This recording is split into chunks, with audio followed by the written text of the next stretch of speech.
Nanti mungkin kita bisa compare.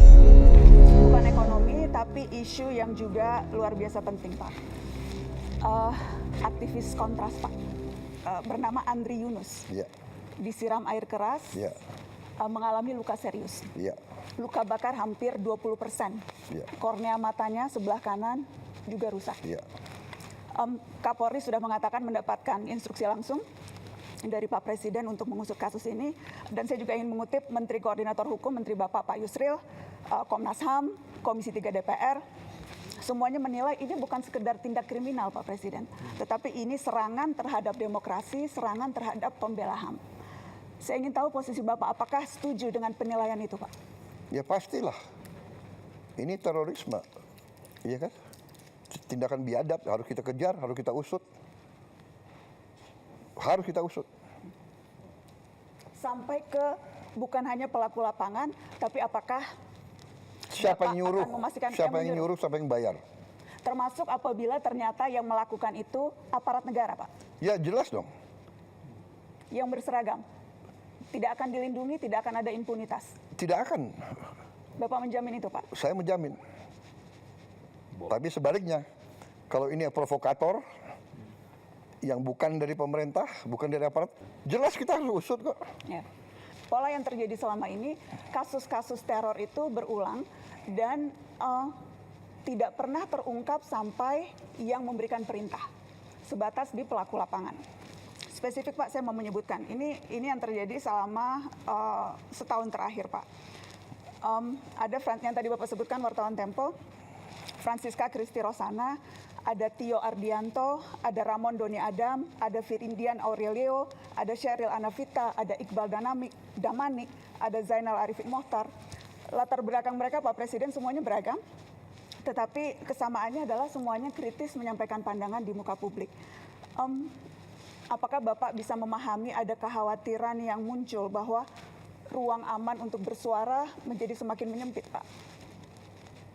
Anda merasakan? Apakah dibandingkan dengan banyak negara, apa kita batasi nggak? Ada yang merasakan, coba lihat, kita batasi nggak?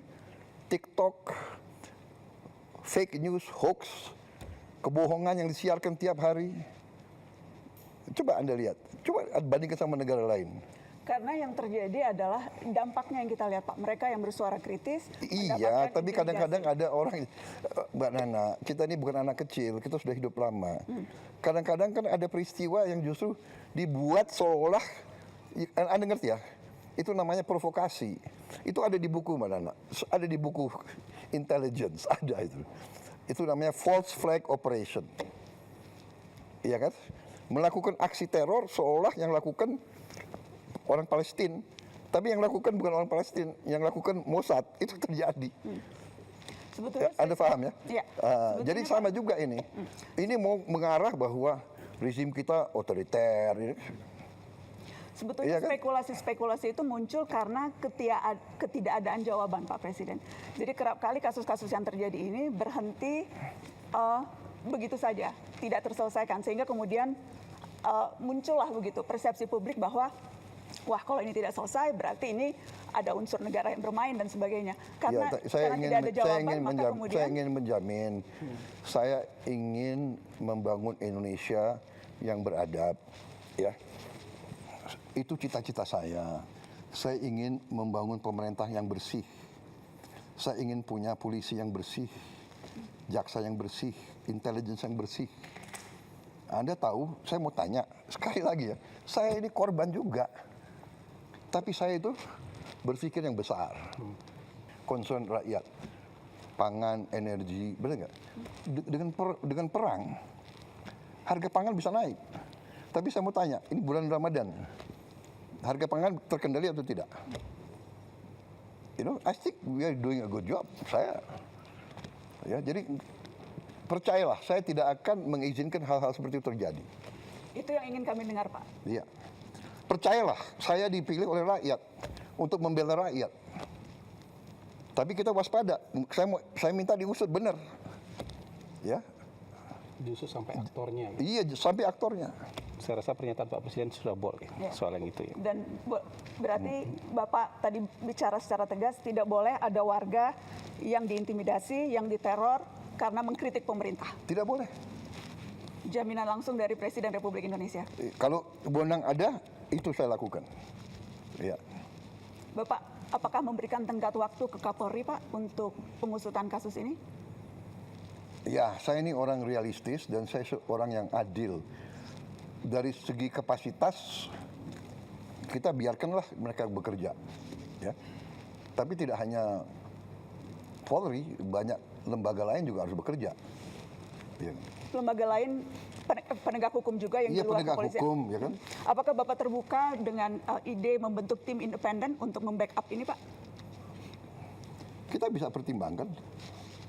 Kita bisa pertimbangkan. Asal independen ya. Independen. Ya, jangan semua LSM yang sudah a priori benci sama pemerintah yang dapat uang dari luar negeri, ya kan? Ya kan? Saya rasa Kalau jawaban- Anda mau bicara apa adanya, saya juga bicara apa adanya, gitu. Iya kan? Tapi yang jelas malam ini kami sudah mendengarkan langsung statement bold, dari Presiden. Presiden sangat bold. Begini, Tegas soal hal saya itu ingin karena- menegakkan hukum. Saya ingin menegakkan hukum. Bagaimana kita tegakkan hukum kalau kita biarkan seperti ini? Kalau itu dari aparat. Dan saya ingin kasih tahu bahwa memang aparat kita ya banyak kekurangannya. Kita menemukan deep state, kita menemukan ada dirjen-dirjen yang berani ngelawan menteri. Akhirnya kita pecat kan, banyak sekali dirjen-dirjen. Ada dirjen-dirjen yang merasa untouchable. Ada lembaga-lembaga yang merasa nggak boleh diaudit. Ini pekerjaan tidak ringan. Tapi kan saya tidak mau sedikit-sedikit mengeluh atau sedikit-sedikit mencari simpati rakyat. Ya ini pekerjaan saya dilantik untuk itu, saya bersihkan. BUMN saya sedang bersihkan. BUMN selama ini salah satu kebobolan kita paling besar.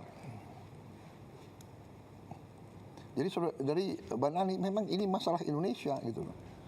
Di mana-mana, ya kan?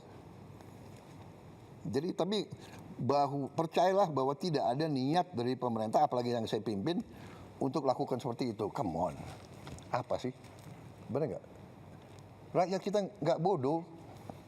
Saya mau ingatkan ya, sampai hari ini rakyat yang di bawah itu dukung saya. Persis yang disampaikan tadi Pak Dede. Iya kan, kalau memang rakyat tidak suka sama saya, bisa turun ke jalan rame-rame. Tapi mereka tahu, kalau rusuh, semua negara yang rugi. Mau ganti saya, tunggu dong 2029. Jadi negara yang beradab ya. Sabar ya. Iya, sabar. Tapi yang saya lihat ya, Mbak Nana harus objektif juga ya. Sebagai seorang tokoh, bahwa destabilisasi, disinformasi itu bagian dari bernegara. Jadi ada negara-negara tertentu yang punya keahlian di situ, regime change, color revolution, come on. Masa Anda nggak pernah baca, nggak pernah lihat, ya kan? Asia Tengah. Apakah Bapak membaca kritikan-kritikan yang dilontarkan baik oleh pengamat yang Bapak sebut tidak patriotik seperti tadi pertanyaan Mbak Eno, atau dari orang-orang yang memang selama ini kritis terhadap pemerintah, itu semuanya bermuara pada keinginan untuk regime change, Pak Presiden? Tidak semuanya, saya tidak pernah katakan semuanya. Sebagian Tapi besar. ada, oh jelas ada. Ya kan, jadi begini. Bagaimana Bapak membedakan itu, Pak? Mana yang menurut Bapak memang ini sudah keluar jalurnya, sudah saya ingat istilah Bapak makar waktu dulu bulan Agustus ada demo, dan mana yang memang ya ini sesuatu yang, Ya kan, yang wajar. Jelas waktu Agustus ya jelas makar, dia mau bakar gedung DPR, Kantor gubernur. kantor gubernur, institusi pemerintahan mau dibakar, dia semakar, bikin kerusuhan, bawa bom molotov, ya kan? Tidak ada LSM yang ribut soal bom molotov.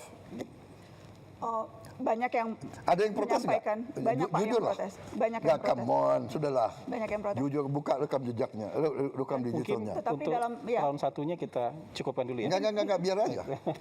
Biar aja, ayo silakan. kan Oh, iya, kata silakan. Bapak Presiden Ya, biar ya, ya. biar Oh hidup. iya, nggak apa-apa. Ini kesempatan Dalam- bagi saya jawab. Ini Boleh nggak? menarik. Betul Pak. Oh iya. Terima kasih kesempatan. Ada yang ribut nggak soal bom molotov? Banyak Pak yang Aduh, Banyak come yang on, ribut. nggak objektif. Banyak yang Nggak ada. Bapak, dan- Ada yang ribut nggak gedung DPR mau dibakar? banyak Pak, Ah, pemberitaan come media on. juga banyak soal itu. Nggak ada itu. Pemberitaan media banyak soal itu, Sedikit. banyak yang mengecam. Ya, saya hormati itu, silakan. Tapi begitu bakar-bakar itu kriminal. Ya.